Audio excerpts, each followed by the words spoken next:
கம்பளி ரொம்ப இதமா புசு புசுன்னு இருக்கு. நாம குளிர் அடிச்சா கம்பளி போத்திக்கிறோம்.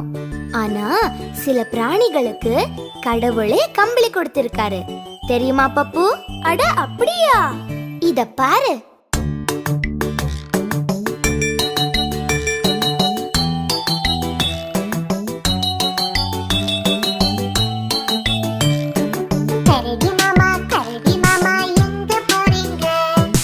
காட்டு பக்கம் வீடு விட்டு அங்க போறங்க.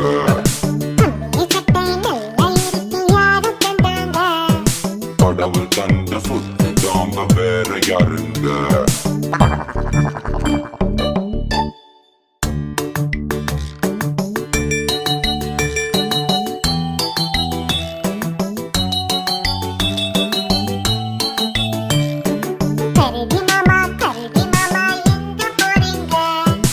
காட்டு பக்கம் வீடு விட்டு அங்க போறங்க.